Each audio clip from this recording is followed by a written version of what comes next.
Bonjour à vous. Bienvenue sur la chaîne Histoire et Confession, merci de vous abonner à la chaîne pour ne rater aucune histoire. Les histoires que nous allons partager, inspirées de récits trouvés sur Internet, sont destinées exclusivement au divertissement. Elles ne doivent pas être interprétées comme des encouragements à imiter de tels actes ni comme des discriminations envers des personnes spécifiques. La brise tiède de l'océan portait avec elle le parfum sucré du frangipanier, s'insinuant dans chaque recoin de la maison de plage où séjournaient les Creed. Installé sur le lit en rotin du salon, Wesley observait sa femme qui allait et venait à grands pas, nerveuse. Ivy bougeait avec une détermination inhabituelle, son téléphone plaqué à l'oreille, parlant à voix basse, comme si elle ne voulait pas troubler le calme idyllique de leurs vacances à Hawaï. « Oui, je comprends », souffla-t-elle. « Non, demain ira très bien. » Wesley s'ajusta dans son fauteuil en osier. Après 5 ans de mariage, il avait appris à reconnaître les signes. Ces minuscules indices qui trahissaient Ivy lorsqu'elle dissimulait quelque chose, la manière dont elle tordait nerveusement son alliance quand elle mentait, ce sourire tendu qui n'atteignait jamais ses yeux. Ce soir, les deux signaux étaient là, clairs comme de l'eau de roche. « Qui c'était » demanda-t-il lorsqu'elle raccrocha. « Des trucs de boulot » répondit-elle en glissant son téléphone dans son sac à main. Rien d'important. Mais elle continuait à jeter des coups d'œil à l'écran, et à chaque fois qu'une notification apparaissait, son regard filait brièvement vers Wesley avant qu'elle ne lise le message en silence. C'est à ce moment-là que Mara surgit de la cuisine, une bouteille de vin à la main.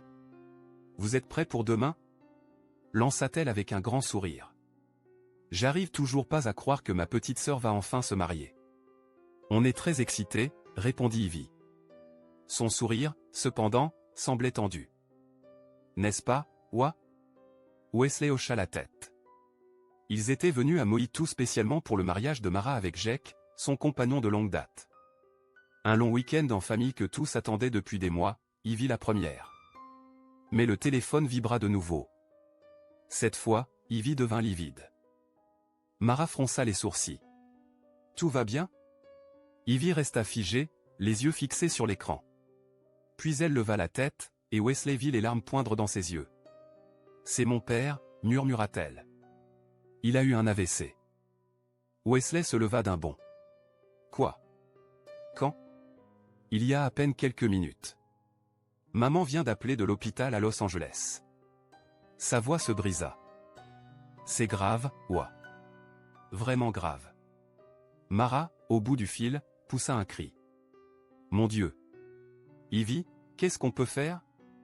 Je dois y retourner avec toi. Non, Mara, tu ne peux pas manquer ton propre mariage. Tu as préparé tout ça depuis des mois. Oublie le mariage, répondit Mara sans hésiter. La famille passe avant tout. Wesley, déjà sur son téléphone, leva les yeux. Je réserve nos billets d'avion. On peut sûrement prendre un vol de nuit, proposa Wesley. Non, répondit Ivy en lui attrapant le bras. Tu dois rentrer à Los Angeles. Je resterai ici pour le mariage, puis je te rejoindrai juste après. Wesley la fixa longuement. Ivy, si ton père est mourant, tu dois être là. Son état est stable pour l'instant. Maman a dit que les médecins veulent faire d'autres examens demain matin. Elle s'essuya les yeux, mais sa voix restait ferme. Quelqu'un doit être là pour Mara. Et quelqu'un doit rentrer pour s'occuper de papa. On devrait y aller tous les deux, insista Wesley. Wa, s'il te plaît. Tu sais comment ça fonctionne. Il y aura les papiers d'assurance, les décisions médicales. Tu es meilleur que moi pour ça. Sa voix vibrait d'une urgence maîtrisée. Et Mara a besoin de moi ici. Ne me fais pas choisir entre ma sœur et mon père. Wesley tourna la tête vers Mara, dont le visage oscillait entre culpabilité et inquiétude. Elle a raison, dit Mara d'un ton bas. Si quelqu'un doit être à Los Angeles, ce devrait être toi. Tu sais gérer les situations de crise. Le marine en lui comprenait la logique. Ivy n'avait pas tort, il était mieux préparé pour gérer l'administratif, les décisions médicales, les urgences. Mais malgré tout, quelque chose sonnait faux. Une séparation en pleine urgence familiale? Était-ce vraiment ce qu'il devait faire? Tu es sûr? Demanda-t-il. Elle lui serra la main avec conviction. J'en suis sûr. Prends le vol de nuit. Je partirai dimanche soir, après la réception. Il l'observa un instant. Les larmes dans ses yeux semblaient vraies. L'émotion dans sa voix aussi. Mais ce doute tenace, sourd, ne le quittez pas, d'accord, dit-il enfin. Je réserve le vol. Il se replongea dans les applications de réservation. Pendant ce temps, Ivy avait récupéré son téléphone et tapait frénétiquement, ses pouces glissant avec une précision instinctive sur l'écran. « À qui tu envoies un message ?» demanda-t-il, sans lever les yeux. « À maman. Pour lui dire que tu arrives. » Mais en jetant un coup d'œil furtif à l'écran, Wesley aperçut le haut de la conversation. Le nom affiché n'était pas « maman ». C'était un simple H. Il ne dit rien. Rangea son téléphone. Vol réservé. Le vol de nuit part à 23h45. Je vais devoir y aller bientôt. Ivy hocha la tête, toujours absorbé par l'écran. Conduis prudemment. 1 heure plus tard, Wesley bouclait un sac de sport à la hâte. Dans la chambre, Ivy était assise sur le lit, censée se coordonner avec sa mère à propos de l'hôpital. Pourtant, chaque message qu'elle envoyait semblait déclencher une avalanche de réponses. Trop, même. Wesley n'avait jamais vu une mère échanger autant de textos pendant une urgence médicale. Y a-t-il quelque chose de particulier que je devrais savoir sur l'état de ton père, demanda-t-il soudain. Des antécédents médicaux? Des médicaments, l'assurance, ce que les médecins pourraient demander? Ivy hésita une fraction de seconde. Je t'enverrai les détails plus tard. Pour l'instant, va à l'hôpital. Wesley ferma son sac. Quel hôpital? Une nouvelle pause. C'est Darcinet. D'accord. Je t'appelle quand j'atterris. Ivy se leva et vint le prendre dans ses bras. Pendant un bref instant, alors qu'elle se blottissait contre lui, Ivy avait semblé redevenir la femme que Wesley avait épousée. Chaleureuse. Fragile. Authentiquement présente. Je t'aime, murmura-t-elle contre sa poitrine. Moi aussi, je t'aime, répondit-il. Mais à mesure que Wesley se dirigeait vers l'aéroport, une sensation désagréable s'enroulait lentement dans son estomac, comme un nœud qui refusait de se défaire. Quelque chose dans toute cette histoire n'allait pas. Le timing était trop parfait. L'insistance d'Ivy pour qu'il parte seul sonnait faux. Il tenta d'appeler sa belle-mère depuis la porte d'embarquement. La sonnerie ne retentit même pas, messagerie directe. Wesley soupira. Peut-être qu'il devenait paranoïaque. Après tout, Ivy faisait face à une crise familiale. C'était normal qu'elle soit agitée, incohérente. Et puis, les urgences brouillent toujours les repères. Il tenta de se raisonner alors que l'avion s'envolait au-dessus de l'océan Pacifique. Ce qu'il ignorait, c'est qu'à cet instant précis, à 30 000 pieds d'altitude, Ivy était déjà en train d'effacer toute trace de leur vie commune à Los Angeles. À 6h30 du matin, un Uber déposa Wesley devant leur maison de style artisanal dans le quartier de Los Feliz. L'air frais du petit matin était chargé du parfum entêtant du jasmin, mêlé au relent d'échappement qui accompagnait toujours le lever du jour à Ella. Il régla la course, hissa son sac de sport sur l'épaule, déjà en train de se préparer mentalement à une longue journée à l'hôpital. Mais lorsqu'il gravit les marches du perron, il s'arrêta net. La porte d'entrée était entr'ouverte. Complètement béante. En 5 ans de vie commune, Ivy n'avait jamais laissé une porte déverrouillée, encore moins ouverte. Elle était obsessionnelle lorsqu'il s'agissait de sécurité, elle vérifiait les verrous 3 fois avant de se coucher et enclenchait le système d'alarme chaque soir avec une rigueur presque militaire. « Ivy » appela-t-il en poussant doucement la porte. Pas de réponse. Il entra. Et sut immédiatement que quelque chose clochait. Vraiment. Viscéralement. Le salon n'était pas seulement vide de présence humaine. Il était vide de tout. Le canapé en cuir qu'ils avaient choisi ensemble l'année précédente avait disparu. La table basse qu'Ivy avait patiemment restaurée à partir d'une trouvaille poussiéreuse sur un marché aux puces s'était volatilisée. Même le tapis, celui qui leur avait causé 3 semaines de débat avant qu'ils ne se décident enfin, n'était plus là. Les murs étaient nus. Aucune œuvre d'art. Aucune photo. Aucun signe de vie. Aucun signe d'eux. Wesley laissa tomber son sac sur le plancher vide et traversa la maison comme un homme dans un rêve. La salle à manger avait été entièrement nettoyée. Dans la cuisine, il ne restait rien. Aucun appareil, aucune assiette, pas même une tasse oubliée dans un évier.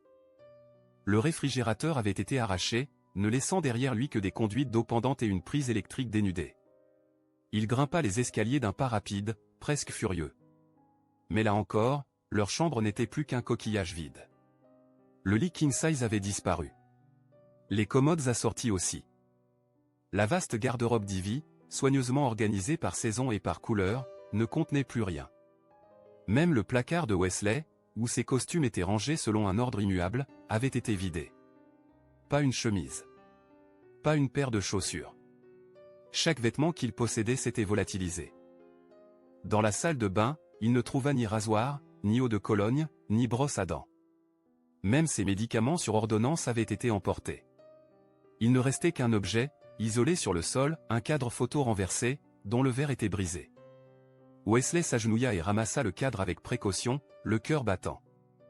Sous les éclats de verre, leur photo de mariage, Ivy dans sa robe blanche, le visage baigné de lumière et de rire, lui à ses côtés, dans son costume bleu, droit, fier, débordant d'espoir. La fissure dans le verre traçait une ligne nette entre leurs deux visages, comme une fracture irrévocable entre ce qu'ils avaient été et ce qu'ils restaient maintenant. Il reposa la photo, les mains tremblantes, et sortit son téléphone. Il ouvrit son application bancaire, tapant son mot de passe d'un geste fébrile. L'écran mit une seconde à s'actualiser. Solde du compte courant, 127 $. Wesley cligna des yeux. C'était impossible. La veille encore, avant de quitter Maui, il avait vérifié les comptes. Il y avait plus de 40 000 $ dans leur épargne commune, et 15 000 de plus dans son compte professionnel. Il bascula vers le compte d'épargne. 0. Puis vers le compte pro. 0. Une sueur froide coula le long de sa nuque alors qu'il ouvrait ses applications de carte de crédit. Chaque carte était à son plafond. L'American Express affichait une série de dépenses qu'il ne reconnaissait pas, avances de fonds, virements internationaux, achats dans des enseignes inconnues. Il s'effondra lentement sur le plancher nu, le dos appuyé contre un mur désormais sans visage.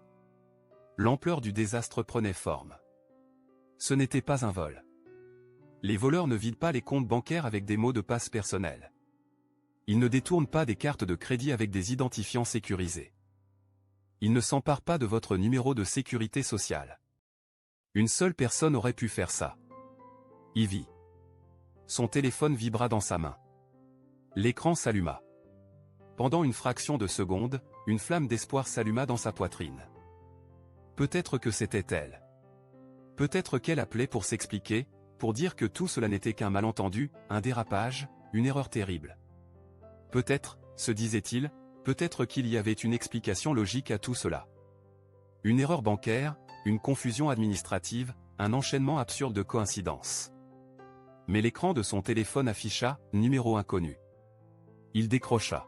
« Monsieur Creed », dit une voix neutre, professionnelle, parfaitement rodée. « Ici Jennifer Martinez, de la Pacific Trust Bank. Je vous appelle au sujet de la demande de prêt que vous avez soumise hier. » Wesley sentit sa bouche s'assécher brutalement. « Quelle demande de prêt ? » ?»« La marge de crédit hypothécaire de 85 000 $. Votre demande a été approuvée, et les fonds ont été versés sur le compte désigné. Je n'ai jamais demandé de prêt. » Il y eut un silence, puis le ton de la voix devint légèrement plus prudent. « Monsieur, j'ai ici une demande signée de votre main. Le document est notarié, caché daté d'hier à 14h15. » Wesley ferma les yeux.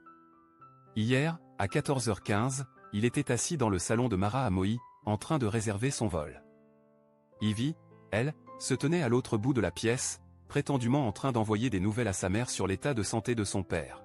« J'ai besoin de voir cette demande, dit-il d'une voix calme mais glaciale. « Bien entendu. Nous pouvons convenir d'un rendez-vous. » Wesley raccrocha sans attendre. Il composa immédiatement un autre numéro. « Sutton, dit-il, la gorge nouée. » La voix de sa sœur, vive et solide, résonna à l'autre bout du fil comme une bouée de sauvetage. « Ouah. Qu'est-ce qu'il y a ? Tu as une voix horrible. J'ai besoin que tu viennes chez moi. Tout de suite. Et apporte ton bloc-notes. » 23 minutes plus tard, Sutton Blake faisait crisser les pneus de sa Tesla dans l'allée avec son efficacité coutumière. Wesley était tout l'opposé de sa sœur, discret, calme, lent à la colère. Elle, en revanche, était brillante, implacable, et surtout, farouchement loyale. Elle franchit la porte d'entrée et s'arrêta net en découvrant la maison vidée.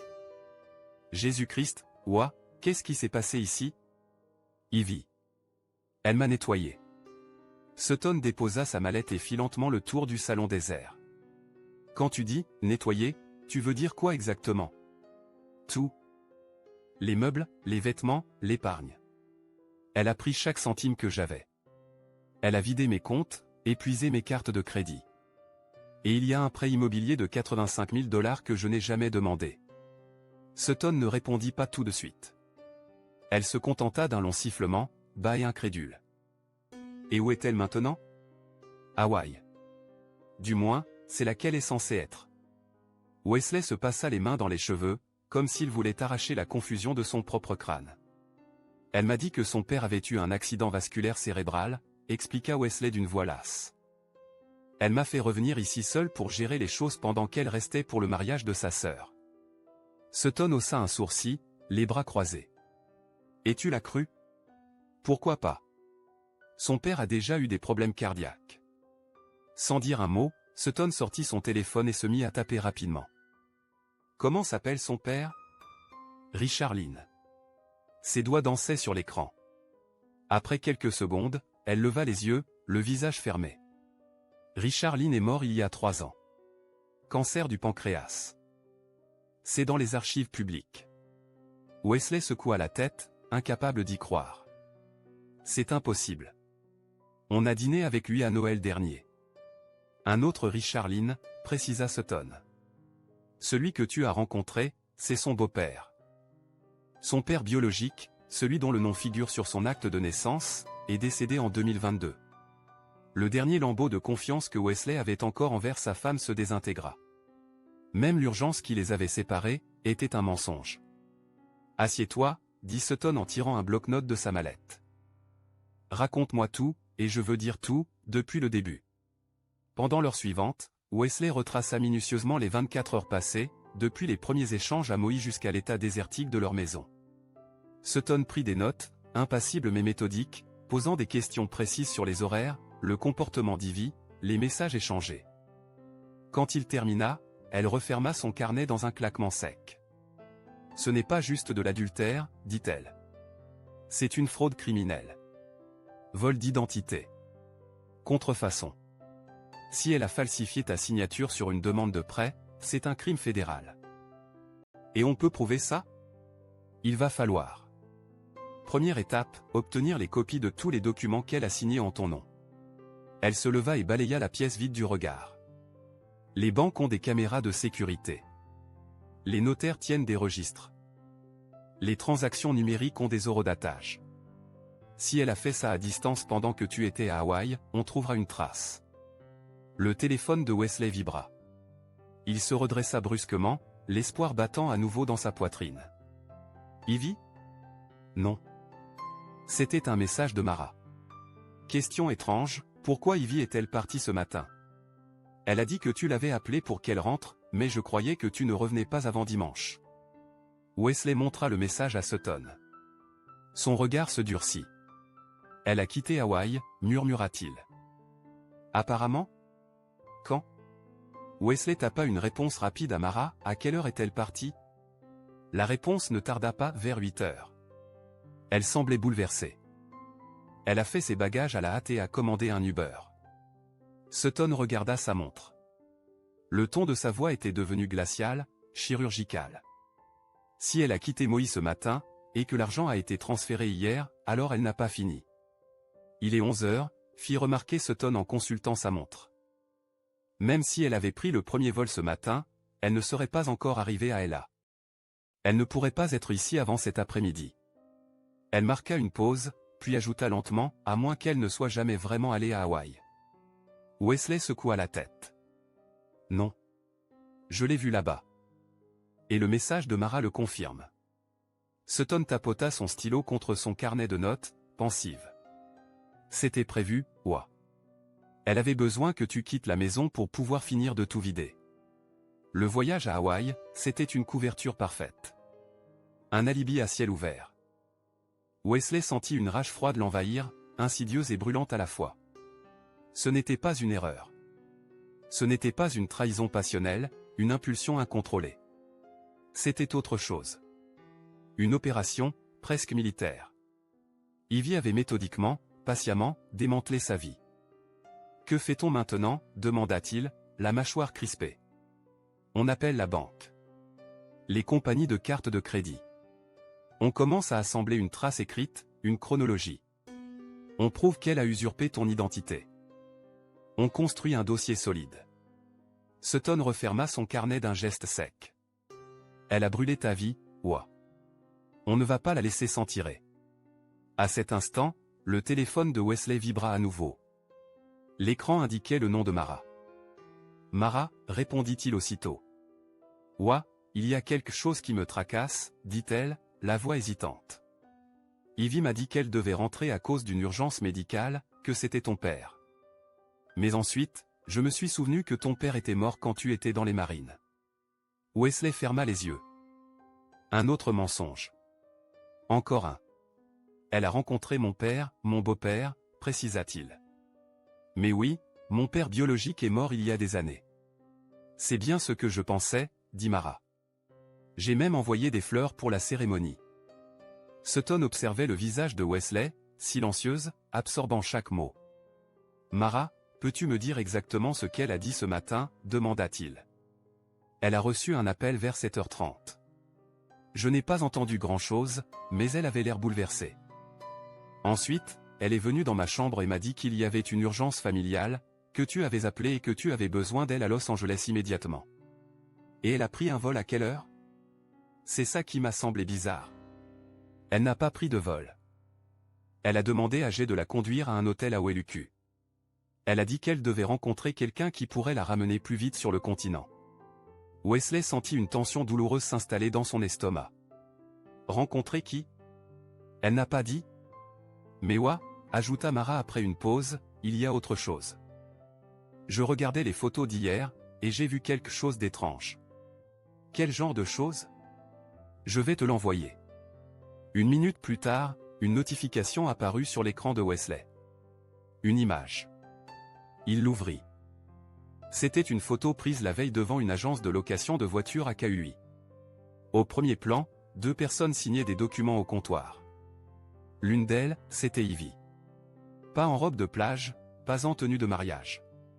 En jean noir, chemise ajustée, lunettes de soleil. Sérieuse. Concentrée. Préparée. Mon Dieu, murmura Wesley. Sutton s'approcha, observa l'image par-dessus son épaule. Et l'autre, demanda-t-elle. Tu sais qui c'est? Wesley secoua lentement la tête. Il n'en avait aucune idée. Mais il savait, au fond de lui, que c'était avec cette personne qu'Ivy était reparti. L'homme sur la photo, Wesley ne l'avait jamais vu auparavant. Il était grand, les cheveux noirs soigneusement coiffés, vêtu avec une élégance discrète mais luxueuse, des vêtements faits sur mesure, une montre brillante au poignet. Et surtout, il avait passé un bras autour de la taille d'Ivy dans un geste qui ne laissait place à aucun doute. C'était intime. Habitué. Quand est-ce que cette photo a été prise, demanda Wesley, la voix dure. Il y a 3 jours, répondit Mara. Mercredi. Le jour de votre arrivée. J'étais à l'agence de location pour récupérer ma voiture, je l'ai vue là par hasard. Je n'ai pas pris le temps de vous en parler? Je n'ai pas compris ce que je regardais. Wesley fixait l'image comme s'il pouvait y trouver des réponses à coups d'yeux. 3 jours plus tôt, pendant qu'il défaisait les valises dans la chambre d'amis de Mara, Ivy était là avec un autre homme. Est-ce qu'elle t'a dit qu'elle allait quelque part ce jour-là? Elle m'a dit qu'elle allait m'aider à retoucher ma robe de mariée, mais maintenant je sais que c'était un mensonge. Sutton s'approcha d'un pas vif, attrapa doucement le bras de Wesley et pointa l'écran. Demande à Mara de t'envoyer les métadonnées de la photo. Il nous faut le fichier original. Mara, tu peux m'envoyer la photo en fichier brut, s'il te plaît? Par SMS. On a besoin de vérifier quelques détails techniques. Bien sûr. Mais, pourquoi? Je t'expliquerai. Promis. Lorsque le fichier arriva, Sutton s'en empara aussitôt. Elle l'ouvrit dans une application d'analyse de métadonnées sur son propre téléphone, les sourcils froncés, concentrés. Horodatage, mercredi à 14h47.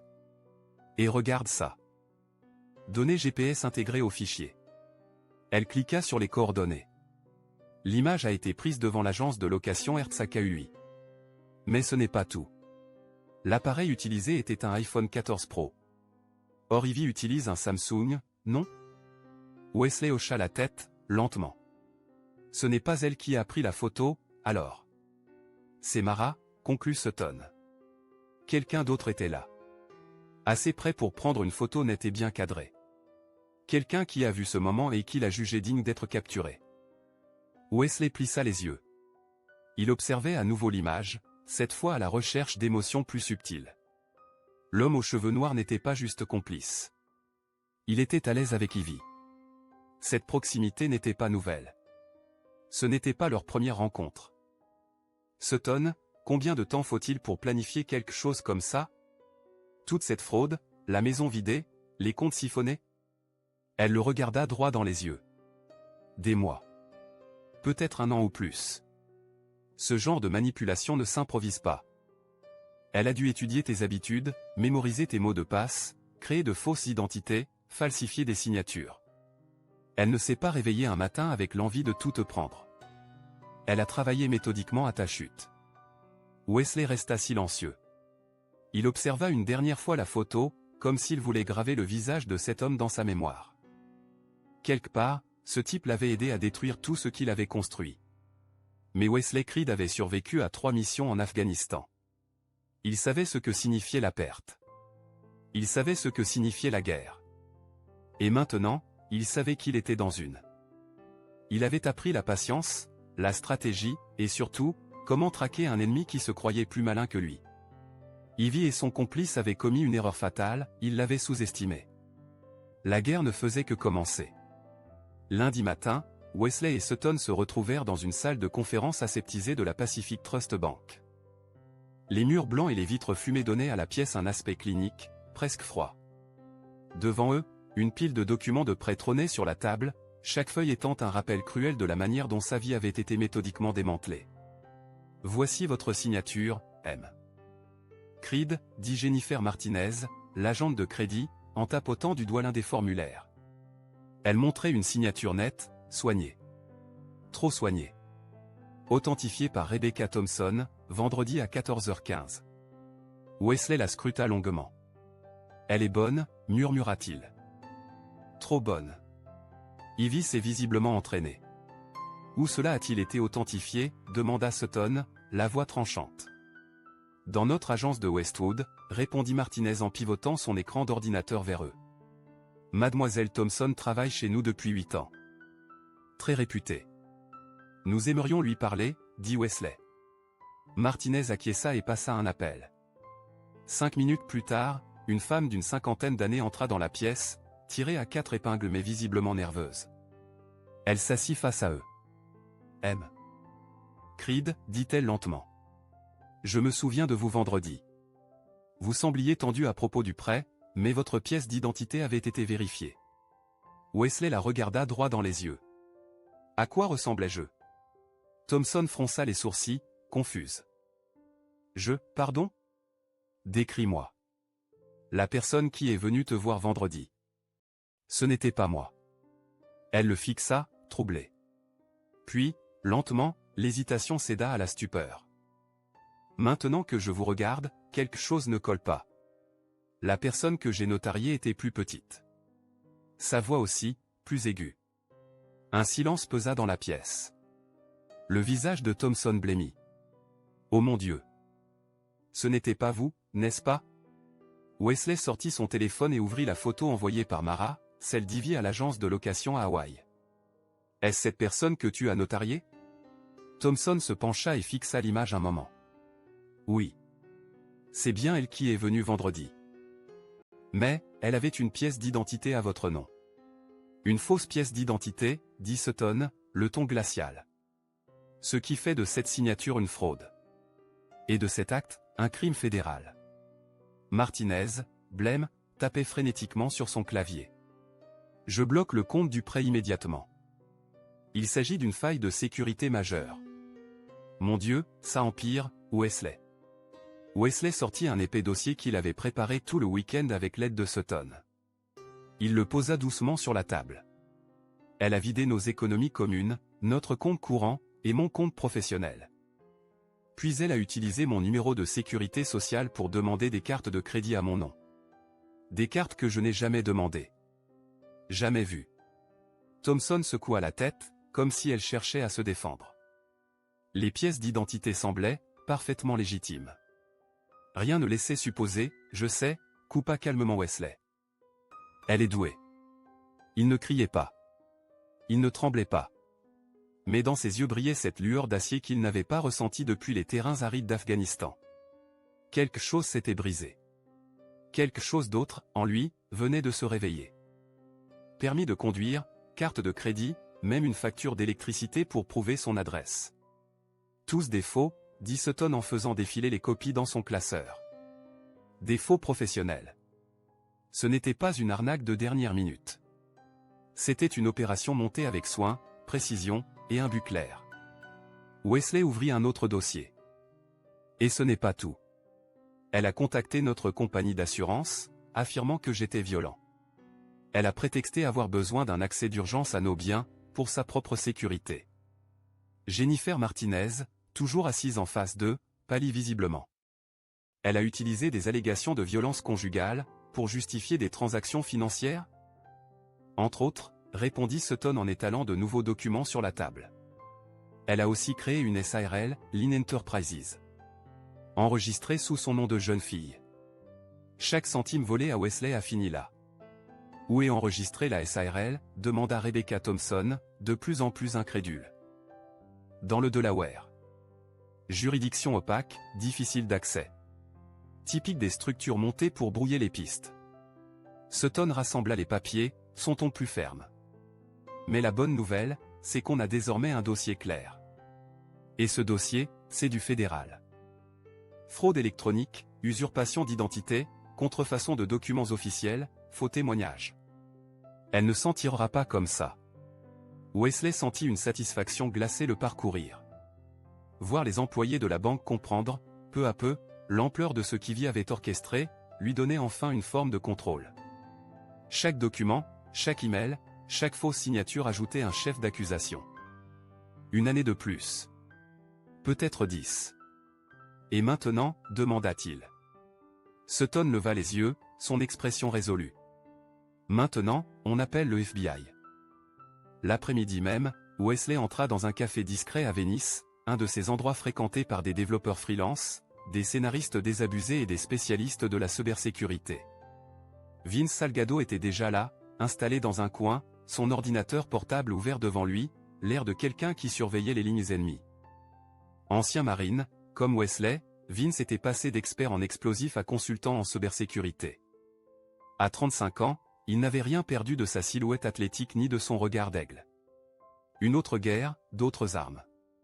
Aujourd'hui, je me sers des mêmes compétences pour traquer les voleurs numériques, dit-il en se levant pour embrasser Wesley d'un geste fraternel.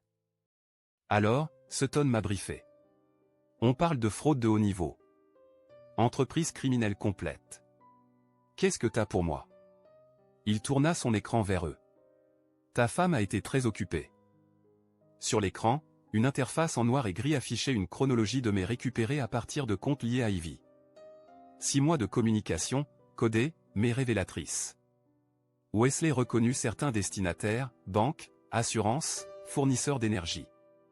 Mais il y avait aussi des dizaines de messages adressés à des noms qu'il ne connaissait pas. Un en particulier revenait sans cesse. « C'est qui, ce H.NOX » demanda-t-il en pointant un fil de discussion. « C'est là que le bâtiment blesse », répondit Vince en cliquant.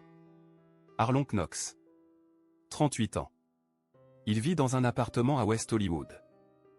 Loyer, plus cher que le revenu annuel de la plupart des gens. Aucun emploi déclaré, mais une activité numérique intense. Et une proximité inquiétante avec ta femme. Wesley fit défiler les emails, décryptant peu à peu leur code. Ce n'était pas très subtil, des termes comme opération ELA, fenêtre de transfert, verrouillage final, tout cela parlait d'exfiltration. De spoliation. Et au cœur de tout ça, Ivy. Elle répondait à chaque message. Planifiait. Organisait. trahissait. Écoutez bien, dit Vince, ouvrant l'un des derniers messages échangés, envoyé 3 jours avant le départ pour Hawaï. Il lut à voix haute, fenêtre confirmée. Cible en déplacement vendredi après-midi. Finaliser la dissociation juridique et transfert vers le Lean Enterprises. Pas d'erreur. Cette fois, c'est définitif. Wesley se redressa, le regard brûlant. Cette fois, c'est définitif. Elle l'avait rayé de sa vie. Effacé. Comme un fichier supprimé. Mais il allait prouver qu'il n'était pas si facile à effacer. Le voyage à Hawaï tombe à pic. La voix de Vince était basse mais claire, chaque mot chargé de gravité. Dub sera hors de l'état lorsque nous effectuerons les derniers transferts. Propre et simple. Wesley ne dit rien, mais son poing se serra lentement sur la table du café. Il savait déjà que, Dub, c'était lui le surnom ironique qu'Ivy et Arlon avaient visiblement utilisé comme code. La trahison, d'un seul coup, était devenue presque théâtrale dans sa cruauté. Elle planifie cela depuis que vous avez réservé les vacances, ajouta Vince. Et regarde ça. Il ouvrit un autre email. Voici Arlon. Les documents de la SARL sont remplis. Les comptes bancaires sont prêts. Une fois ces actifs transférés, nous pourrons financer l'entreprise et disparaître. Wesley sentit sa mâchoire se tendre, ses dents grinçaient presque. Quelle entreprise, demanda-t-il, même s'il connaissait déjà la réponse. Vince tourna l'écran de son ordinateur portable. Une page web apparut, avec un design moderne et des promesses en lettres bleues, Knox Digital Solutions. Une start-up, prétendument spécialisée dans la sécurité blockchain. D'après leur business plan, ils disent avoir besoin de 200 000 $ de financement initial. Tu reconnais la source de ce capital? Mon argent, souffla Wesley. Ton argent, confirma Vince. Il referma doucement son ordinateur. Et c'est là que ça devient intéressant. J'ai creusé un peu dans le passé d'Arlon Knox. Tu veux deviner combien d'entreprises réussies il a dirigé? Wesley ne répondit pas 0. En revanche, il a été impliqué dans 3 autres startups. À chaque fois, même scénario, des investisseurs privés perdent toutes leurs économies juste avant que l'entreprise ne fasse faillite. Les autorités ne trouvent rien. Pas de traces, pas de responsable. Juste de l'air. Wesley s'adossa lentement, comme si tout son corps digérait la révélation. Voilà son schéma. Il cible des gens avec des liquidités. Les charme, les persuade d'investir. Puis il se volatilise. Sauf que cette fois, il avait besoin d'une personne de l'intérieur pour accéder à tout. L'information. Les accès. L'argent. Et ma charmante épouse est arrivée, murmura Wesley. Depuis combien de temps ils se connaissent? Demanda-t-il ensuite. Vince sortit son téléphone, déjà prêt. J'ai vérifié ses réseaux sociaux. L'Instagram d'Arlon remonte à 2 ans. Et ta femme commence à apparaître discrètement dans les photos, il y a environ 1 an et demi. Wesley regarda les images défiler. Ivy et Arlon dans des restaurants branchés. Sur un bateau. À des fêtes. Toujours soigneusement positionnés, jamais main dans la main, mais clairement ensemble. Elle prévoyait de me quitter depuis au moins 18 mois, murmura-t-il. Peut-être même depuis plus longtemps. Vince rangea calmement son téléphone. Mais ils ont fait des erreurs, ouah. Des erreurs numériques. Wesley redressa lentement la tête. Quelles erreurs? Les adresses IP des transactions. Les métadonnées des emails. Les faux documents ont dû être créés sur des machines. Et devine quoi? J'ai accès à des outils que même le FBI envie. Ils se prennent pour des génies du crime. En vérité, ce sont des amateurs qui ont eu trop de temps pour planifier, et pas assez de rigueur pour couvrir leurs traces.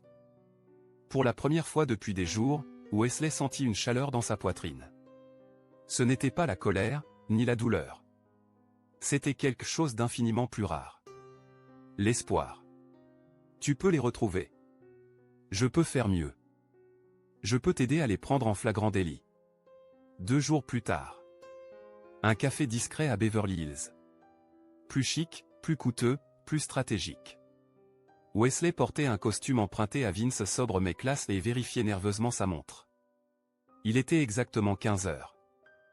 En face de lui, Vince, dissimulé parmi les clients, portait une oreillette presque invisible. Tout était prêt. La porte du café s'ouvrit.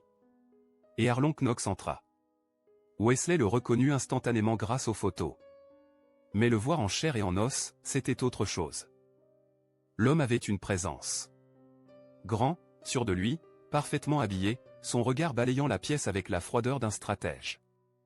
Wesley sentit une pulsation dans sa tempe. Cible confirmée, murmura Vince dans son oreille. Respire. Et laisse-le parler. Arlong Knox avançait dans le café avec cette aisance tranchante qu'ont les hommes qui ont trop souvent réussi à manipuler sans jamais payer le prix. Il était beau, mais dans ce genre de beauté coûteuse et parfaitement entretenue, dents trop blanches, cheveux savamment gominés, costume italien qui valait sans doute plus que les mensualités de voiture de Wesley sur une année. Reed Cavanaugh, demanda-t-il en tendant la main. C'est moi, répondit Wesley, se levant pour serrer la main de celui qui avait ruiné sa vie. La poigne de Knox était ferme, son regard ancré, confiant. Les gestes d'un professionnel. D'un prédateur. Mais ce qu'il ignorait, c'est que derrière l'alias Reed Cavanaugh, se cachait un ancien marine au nerf d'acier et à la patience d'un tireur embusqué. Vince et Wesley avaient tout préparé, un faux profil LinkedIn crédible, une adresse email professionnelle, une société écran en Arizona avec une fausse trace fiscale, et même quelques recommandations anonymes sur des forums d'investissement privés. Reed Cavanaugh avait un passé. Et il était assez solide pour duper un escroc. Merci de m'avoir reçu, dit Wesley en s'asseyant avec calme. Votre proposition m'a intrigué. Knox Digital est bien positionné pour révolutionner la sécurité blockchain, répondit Arlong, glissant dans la banquette d'en face avec l'élégance d'un homme qui croyait vendre un rêve.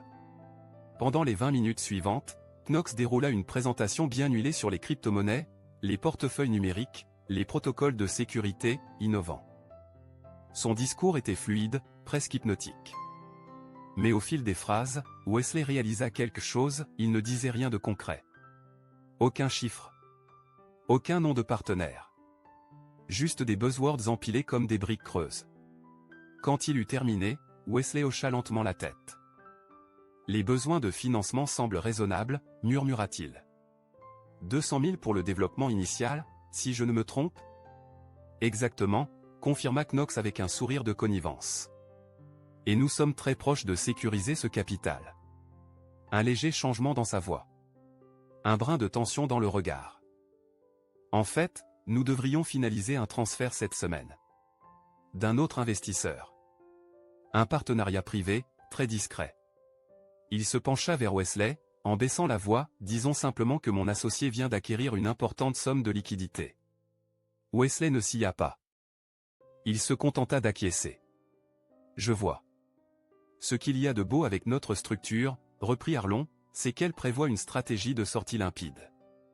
Pas de complications juridiques, pas d'anciens partenaires vindicatifs, pas de conjoints à calmer.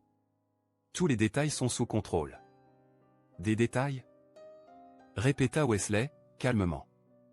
Vous savez comment c'est, les investisseurs changent d'avis, les épouses se mettent à fouiller, les associés deviennent nerveux. Ce genre de choses. Arlong haussa les épaules avec désinvolture. Nous, on élimine les variables. Prenez l'ex-mari de mon associé, par exemple. Il doit encore essayer de comprendre ce qui s'est passé. Pendant qu'il recolle les morceaux, nous, on sera déjà loin. Il rit. Ouvertement. Comme s'il venait de raconter une anecdote banale. Dans son oreillette, Wesley entendit le souffle de Vince s'intensifier. Il enregistrait tout. Chaque mot. Chaque preuve. Et Wesley, en face de l'homme qui avait volé sa femme, sa maison, ses économies, sa réputation, comprit enfin qu'il ne recollait pas les morceaux. Non. Il les rassemblait. Pour mieux frapper. Ça a l'air minutieux, dit Wesley avec calme. Arlong sourit, flatté. Il faut l'être, dans ce milieu. La moitié de ces startups échouent à cause de drames émotionnels. Quelqu'un est blessé, quelqu'un appelle un avocat, quelqu'un va voir la police. Il fit un geste vague, dédaigneux. Nous, on a prévu tout ça. Rien ne nous atteindra. Votre associé a l'air, débrouillarde, glissa Wesley. Brillante, corrigea Arlong sans hésiter. Absolument brillante. J'ai passé des mois à tout préparer. Elle a couvert chaque angle. On est inattaquable. Les avocats? rien à craindre. Techniquement, elle avait droit à la moitié de leurs biens. Les lois sur la communauté de biens, vous savez. Wesley garda le silence. Il ne faisait pas confiance à sa propre voix. Il craignait que la colère la fasse trembler. La désinvolture avec laquelle cet homme parlait de sa vie, de son mariage, de sa ruine, c'était irréel. Alors, dit Arlon en ajustant sa manchette, quand pensez-vous être prêt à avancer dans ce partenariat? Bientôt, répondit Wesley. Mais avant, j'aimerais rencontrer votre partenaire. Voir toute l'équipe. Un changement à peine perceptible traversa l'expression de Arlon. Une crispation, un éclair de doute. Elle est en voyage en ce moment. Elle gère des investisseurs européens, ils sont très pressés par le temps. Bien sûr. Comment s'appelle-t-elle? Arlon marqua une très légère pause, comme s'il hésitait à mentir, puis il se résigna. Lynn. Ivy Lynn. Wesley hocha la tête lentement, feignant l'ignorance. Eh bien, monsieur Knox. Ce fut très instructif. Ils se serrèrent la main une dernière fois. Arlon quitta le café comme il y était entré, avec l'assurance d'un homme qui pense que le monde lui appartient. Wesley attendit 5 longues minutes, la respiration maîtrisée, puis sortit et monta dans la voiture de Vince, garée en retrait. « Tu as tout ?» Vince brandit un petit appareil, le sourire aux lèvres. Chaque mot incriminant. Ce crétin vient d'avouer, sur bande vidéo, avoir comploté pour commettre une fraude. Il s'est littéralement livré. « Et maintenant ?» demanda Wesley. Vince démarra le moteur. « Maintenant, on trouve où se cache ta femme. » L'appel arriva tôt, à 6 heures du matin, ce jeudi-là. Wesley s'éveilla en sursaut, allongé dans la chambre d'amis de l'appartement de Sutton, son refuge temporaire depuis qu'il avait découvert sa maison vidée de tout. Le téléphone vibrait sur la table de nuit. « Monsieur Creed ?» La voix au bout du fil était formelle. « Officielle. Inspectrice Sarah, Lapd. Nous avons reçu un rapport de violence domestique à votre encontre. » Wesley se redressa d'un coup, le souffle coupé. « Quoi ? Je vais vous demander de rester calme. Ce rapport est récent. Nous devons suivre la procédure, ce qui implique de vous rencontrer aujourd'hui pour vous entendre sur les faits. Une enquête est en cours. » Wesley, le regard fixe, sentit le monde tanguer de nouveau sous ses pieds. Ivy avait prévu encore plus loin qu'il l'avait cru. « Quel genre de rapport ?» demanda Wesley, la voix rauque. « Votre femme a déposé une ordonnance restrictive hier, » répondit l'inspectrice Sarah, implacable. « Elle affirme que vous l'avez menacée, et qu'elle craint pour sa sécurité. » Wesley se leva d'un bond, secoué. « C'est impossible. Je n'ai même pas vu ma femme depuis une semaine. Selon les documents, vous lui auriez envoyé des SMS menaçants et vous vous seriez présenté à son lieu de travail mardi. » Wesley attrapa immédiatement son téléphone, déverrouilla son historique de messages, le cœur battant à tout rompre. « Inspectrice, je n'ai envoyé aucun message menaçant. Et je n'ai aucune idée d'où elle travaille. Pouvez-vous venir au poste ce matin? Nous devons clarifier cela. » 2 heures plus tard, Wesley était assis dans une salle d'interrogatoire du Lapd. À sa droite, Sutton. En face d'eux, le détective Chin, qui feuilletait calmement l'ordonnance de protection. « Ce sont des allégations graves, dit-il sans détour. Selon ce rapport, vous suivez votre femme depuis qu'elle vous a quitté. Vous l'auriez menacée de violence si elle refusait de revenir vers vous. » Sutton posa un dossier volumineux sur la table et l'ouvrit méthodiquement. « Détective, la femme de mon client a commis plusieurs crimes, fraude bancaire, vol d'identité, et maintenant, probablement parjure. » Ce sont des questions distinctes, répliqua Chin. « Non, » répondit Sutton, le ton tranchant, tout est lié. Elle alluma son ordinateur portable et projeta les preuves sur l'écran. Regardez les métadonnées des photos qu'Ivy a soumises à la cour comme preuve. Elle montre, soi-disant, des dégâts causés par Wesley, vaisselle cassée, trous dans les murs, meubles renversés. Elle cliqua sur un fichier. Ces images ont été analysées par notre expert. Elles ont été prises avec un iPhone 14 Pro. Ivy n'en possède pas. L'adresse IP à partir de laquelle elles ont été téléchargées et enregistrées, chez un certain Arlon Knox. Le détective fronça les sourcils. « Qui est Arlon Knox ?»« Le petit ami de ma femme, » répondit Wesley, calme mais glacé. « L'homme avec qui elle entretient une liaison depuis plus d'1 an. Sutton zooma sur l'écran. Et ce n'est pas tout. Les photos ont été antidatées. Elles prétendent avoir été prises la semaine dernière, mais l'horodatage de création montre hier. Alors elle a fabriqué des preuves, dit lentement Chin. Pire encore, poursuivit Sutton en ouvrant un autre fichier, l'adresse IP utilisée pour soumettre ces photos provient d'un condo à West Hollywood, propriété de Harlon Knox. Elle fixa le détective. Nous avons en plus des preuves vidéo et des données GPS prouvant que mon client était à Hawaï à la date où ces photos auraient réellement été prises. Chin prenait des notes rapidement, son ton plus sérieux. Si c'est exact, cette ordonnance restrictive pourrait faire partie d'une conspiration criminelle plus vaste. C'est exactement ce que c'est, dit Wesley. Elle essaie de me faire passer pour un agresseur pour justifier le vol de mon argent. Et sans cette ordonnance, elle ne peut pas légalement sécuriser certains transferts de propriété. Pouvez-vous prouver que vous étiez à Hawaï? Wesley ouvrit son téléphone et tendit l'écran au détective. Billets d'avion, reçus d'hôtel, photos horodatées avec données GPS, vidéos de surveillance de l'aéroport. Je peux prouver que je n'étais même pas dans l'État de Californie quand ces photos ont été créées. Chin resta silencieux un instant, les yeux fixés sur l'écran. Puis il ferma doucement le dossier de l'ordonnance. D'accord. Maintenant, on va remonter à la source. Si ce que vous dites est vrai, elle a signé sa propre condamnation. Le détective Chin resta plongé dans les documents pendant plusieurs minutes, le visage de plus en plus grave. Puis il referma lentement le dossier. Monsieur Creed, je vais recommander que l'ordonnance restrictive soit levée. Il marqua une pause, regardant Wesley droit dans les yeux. Mais je vous conseille également de déposer plainte pour parjure et pour dépôt de faux rapports de police.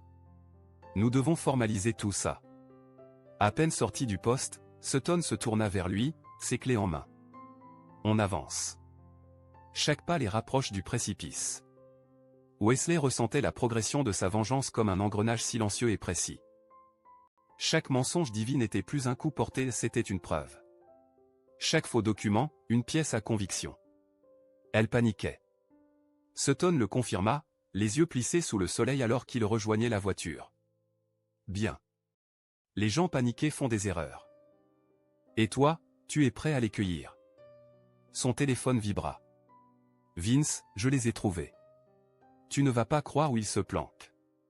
Le bureau du FBI à Los Angeles n'avait rien de glorieux. Éclairage blafard, murs ternes, mobilier beige qui semblait avoir survécu à la guerre froide. Un endroit où les vérités mortes s'entassent sur des étagères. Wesley était assis face à l'agent spécial Diana Reyes, une femme au regard aiguisé, professionnelle jusqu'à la moelle.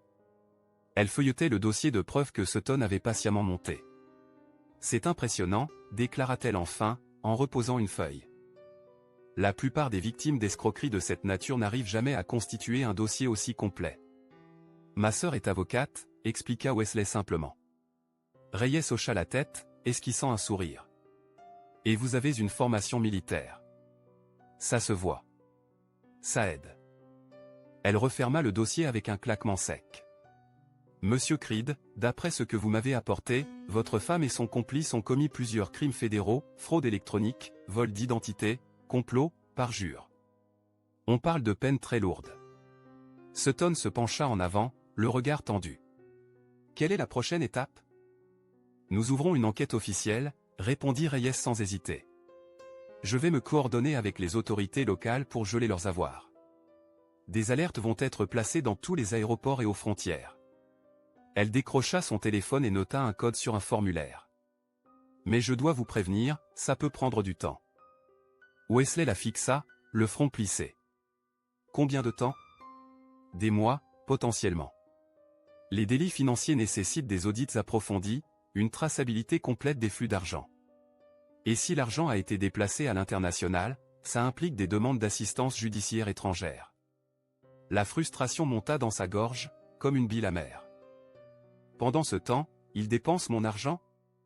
Reyes resta calme. Je comprends votre colère.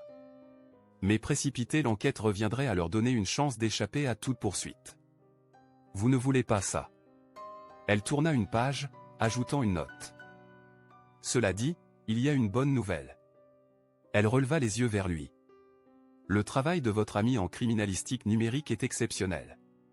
Ses extractions sont nettes, les métadonnées sont traçables, les chaînes de responsabilité sont claires. Et surtout, il y a des preuves irréfutables de préméditation. Sutton croisa les bras, ce qui alourdit les charges. Reyes acquiesça. Exactement. Ce ne sera pas une simple affaire de vol. C'est une opération criminelle planifiée. Et ça, les juges détestent. Wesley inspira lentement.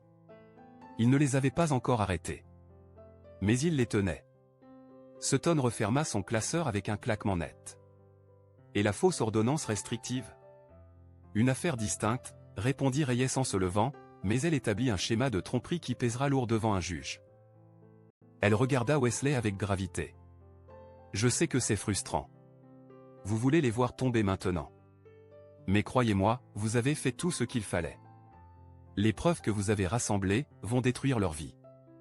Wesley venait à peine de franchir la sortie du bâtiment fédéral quand son téléphone vibra. Un SMS de Vince, court mais urgent, urgence. Rendez-vous à l'endroit habituel. J'ai trouvé quelque chose d'important. 30 minutes plus tard, il était assis avec Sutton en face de Vince, dans leur café habituel. Vince avait l'air épuisé. Ses cernes parlaient d'heures passées à traquer des traces numériques dans l'obscurité. J'ai suivi leur activité numérique, dit-il sans saluer. Virements bancaires, emails, réseaux sociaux. Tout. Et, demanda Sutton d'un ton pressé. Il prévoit de fuir ce soir. Il ouvrit son ordinateur portable, l'écran illuminant leur visage comme dans un film noir. Regardez ça. Une conversation par email datée de ce matin. Sur l'écran, un échange entre Ivy et Arlon. Les billets d'H sont réservés. Départ à minuit. H vide les comptes numériques cet après-midi. Transfert vers les Caïmans. Tu es sûr du timing? H. Le FBI avance lentement. On sera parti bien avant qu'ils ne comprennent où on est allé. Wesley sentit son estomac se contracter. Ils savent pour l'enquête du FBI. Quelqu'un les a prévenus. Peut-être un contact dans une banque, suggéra Sutton. Ou alors, ils sont simplement méfiants de nature. Vince fit défiler d'autres échanges. Mais le plus important est là, ils se retrouvent à LAX ce soir. 23h, Terminal B. Sutton était déjà en train d'appeler Reyes. Agent Reyes? On les a localisés. Rendez-vous ce soir à LAX. Ils prennent un vol de nuit. Wesley, lui, fixait l'écran. Ses yeux parcouraient les mots d'Ivy, si froids, si calculés. Après tout ce qu'elle lui avait fait, elle allait s'enfuir sur une plage dorée, vivre des années de luxe, avec son argent. Il y a plus, ajouta Vince. J'ai trouvé leur itinéraire de vol complet. Il afficha un tableau. Ils prennent un vol pour Mexico, puis une correspondance vers Grand Cayman. Escale de 12 heures à Mexico. Douane obligatoire. Wesley comprit immédiatement. Ils ne peuvent pas disparaître tout de suite. Cette escale est notre fenêtre. Sutton raccrocha. Reyes mobilise une équipe. Le FBI sera au terminal B. On les aura. Un silence tendu suivit. Wesley sentit une froide satisfaction s'insinuer dans sa poitrine. Pas de colère. Pas de vengeance hurlante. Juste une certitude. Ce soir, la traque se termine. Après une semaine passée à subir, à regarder sa vie se faire piller pièce par pièce, Wesley allait enfin voir Ivy répondre de ses actes. Et maintenant, demanda-t-il, les yeux rivés sur les écrans du van de surveillance. Maintenant, on regarde leur chute, répondit l'agent Reyes. L'arrestation est imminente. À 22h30 précise, garé dans le parking de LAX, Wesley était assis dans le fourgon banalisé du FBI. À l'intérieur, 6 flux vidéo en direct du terminal B défilaient sur les écrans, captés par les caméras du FBI stratégiquement placées. Reyes était concentré, l'oreille collée à sa radio, tandis que 6 agents prenaient position dans la zone de départ. La voix calme d'un agent crachota dans le haut-parleur, cible numéro 1 repérée. Femme, cheveux blonds, bagage à roulettes. Se dirige vers le comptoir d'enregistrement. Wesley se pencha en avant. L'image granuleuse montrait Ivy avançant rapidement vers le comptoir de la compagnie aérienne. Même à cette distance, même à travers le grain de la vidéo, Wesley reconnut cette nervosité dans ses gestes. Elle vérifiait constamment son téléphone. jetait des regards furtifs autour d'elle. Elle cherchait une menace. Elle le sentait. Cible 2 repérée, annonça une autre voix. Homme, cheveux foncés, costume sur mesure. Rejoint la cible 1. Arlon Knox apparut à l'écran. Il embrassa Ivy sur la joue, glissant naturellement à ses côtés dans la file. Ensemble, ils ressemblaient à un couple riche et détendu, prêt pour un week-end au soleil. Mais Wesley, lui, savait. Il savait que tout ça n'était qu'un masque. Une illusion. Et qu'elle allait s'effondrer dans quelques minutes. Ils sont en train de s'enregistrer, confirma Reyes. 2 billets première classe pour Mexico. Payé avec mon argent, grogna Wesley, la voix serrée. Plus pour très longtemps, répliqua Reyes. Un nouveau message radio retentit. Les cibles se dirigent vers le point de contrôle de sécurité. Les caméras les suivaient alors qu'ils rejoignaient la file d'attente de la TSA, leurs billets à la main, leurs visages décontractés. À cet instant précis, Ivy et Arlon n'étaient qu'un couple banal parmi tant d'autres. Rien n'indiquait qu'ils étaient cernés de toutes parts. Rien ne trahissait l'orage à venir. Puis, soudain, Reyes fronça les sourcils. Attendez. Quelque chose ne va pas. Wesley leva immédiatement les yeux. Sur l'écran, Ivy s'était figée. Elle venait de s'arrêter net, le regard braqué vers quelque chose à l'autre bout du terminal. Son visage avait blêmi. « Qu'est-ce qu'elle regarde » demanda Wesley. Reyes changea rapidement d'angle de caméra. Et là, ils virent 2 policiers en uniforme discuter avec un employé de la compagnie aérienne. Ils montraient quelque chose sur un téléphone, posaient clairement des questions.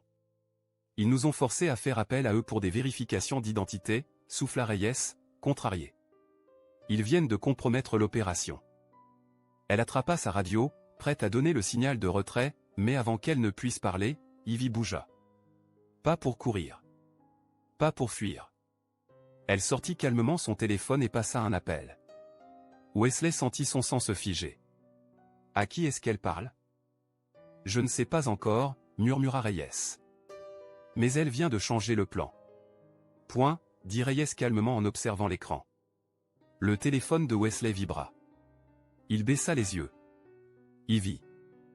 Elle appelait. Reyes hocha la tête avec intensité. Réponds. Fais-la parler le plus longtemps possible. Wesley prit une inspiration lente et accepta l'appel. Bonjour, Ivy. Ouah. Sa voix était tendue, presque tremblante, comme si elle s'accrochait désespérément à un équilibre déjà perdu. Il faut qu'on parle. Ça va trop loin. J'ai vu les flics à l'aéroport. Je sais que tu essaies de me faire arrêter.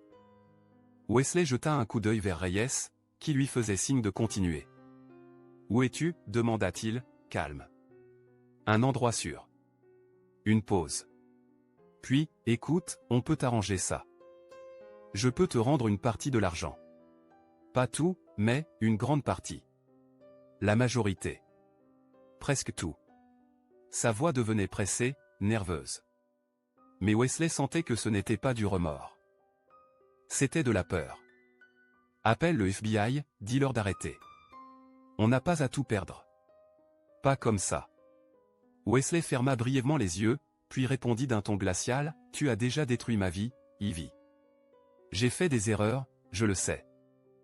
Mais on peut réparer ça. » Non, Ivy. On ne peut pas. Il y eut un long silence de l'autre côté. Lorsqu'Ivy reprit la parole, quelque chose avait changé. Le ton implorant avait disparu. Sa voix était plus dure, plus froide. « Tu as toujours cru que tu étais meilleur que moi » lança-t-elle. Le marine vertueux. L'homme droit. Le mari loyal.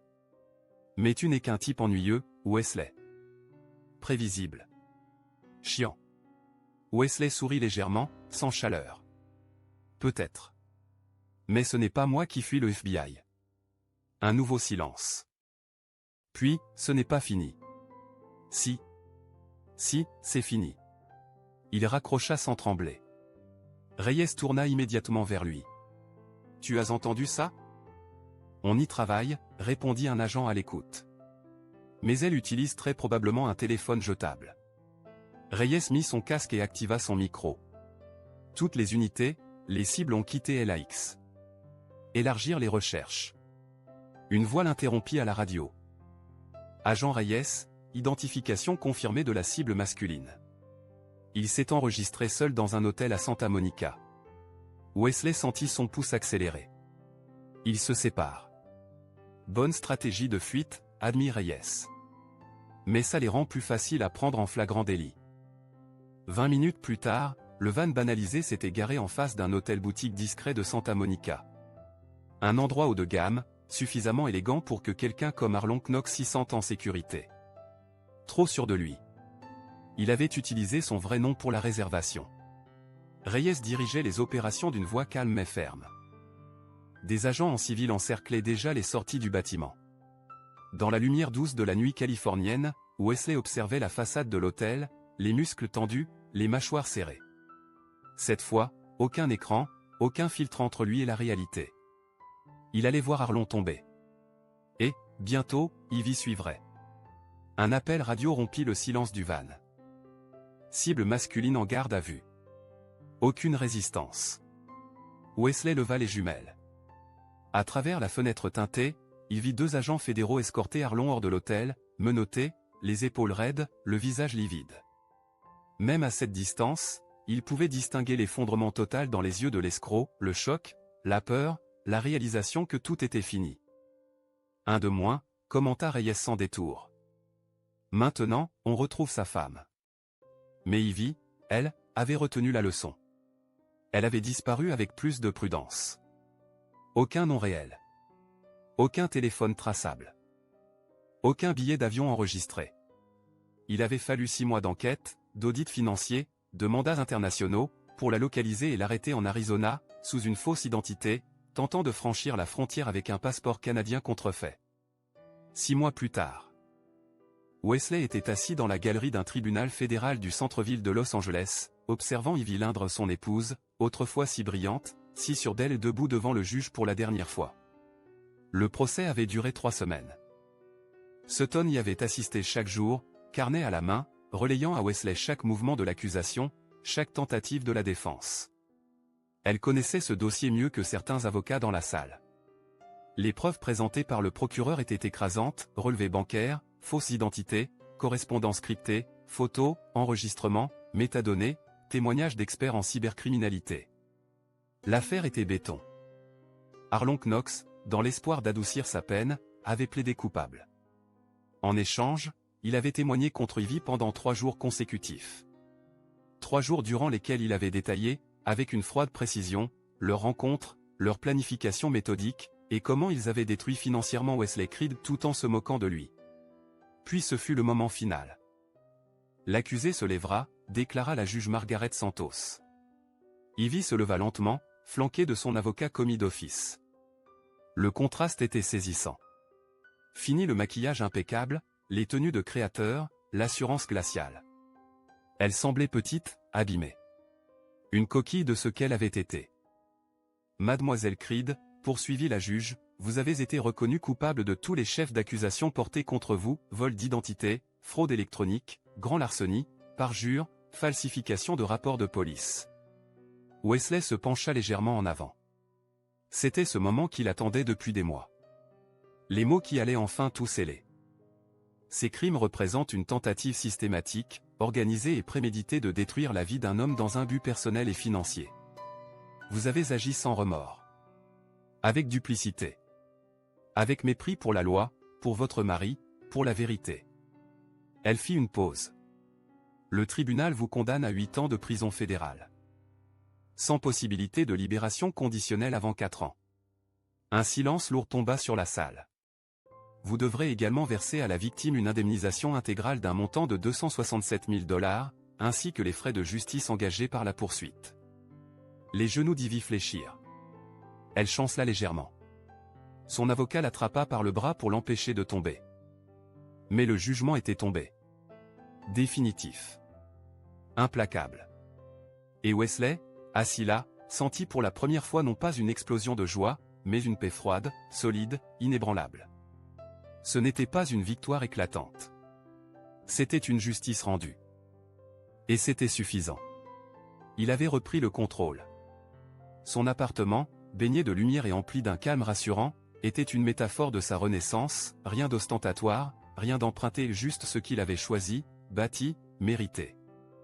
Chaque meuble, chaque détail portait la marque d'une décision mûrement réfléchie, d'un homme qui avait vu sa vie pulvérisée et avait eu le courage de la rebâtir. Wesley observait les derniers rayons du soleil étirer leur lueur orangée sur les vagues. Une brise marine passait à travers les baies vitrées ouvertes, faisant flotter les rideaux et apportant avec elle une odeur de sel, de renouveau. Il avait repris son activité de conseil en gestion de crise. L'ironie ne lui échappait pas, autrefois, il aidait les entreprises à survivre à des désastres financiers, cette fois, il avait survécu aux siens. Ses clients, nouveaux comme anciens, reconnaissaient chez lui une rigueur plus tranchante, une intuition affûtée. Il ne se contentait plus de gérer les tempêtes, il les anticipait. Wesley reçut parfois des mises à jour sur Ivy. Des courriers officiels. Des rapports. Il ne les ouvrait presque jamais. Elle appartenait à une autre vie, à une histoire désormais close.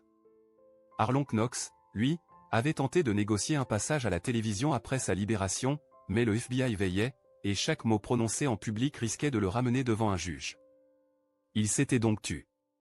Et c'était très bien ainsi. Sutton lui rendait visite chaque dimanche. Il marchait sur la plage, parlait de tout sauf de cette époque. Il savait qu'elle gardait encore le dossier complet, enfermé dans son tiroir de cabinet. Mais entre eux, ce chapitre était terminé. Ce soir-là, Wesley sortit sur son balcon avec un verre d'eau. Il n'avait plus besoin d'alcool. Plus besoin d'échappatoire. Il observa le ciel devenir mauve, puis bleu nuit. Dans le silence, il sourit. Pas de vengeance. Pas de regret. Juste l'avenir. Et il était prêt. Et il l'avait gagné. Pas à coup de vengeance aveugle, ni par le feu de la colère, mais avec la patience d'un homme brisé qui s'était relevé. Avec la précision d'un stratège, la ténacité d'un survivant, et l'aide de ceux qui l'aimaient vraiment. Wesley Creed n'était plus un homme à qui l'on pouvait tout prendre.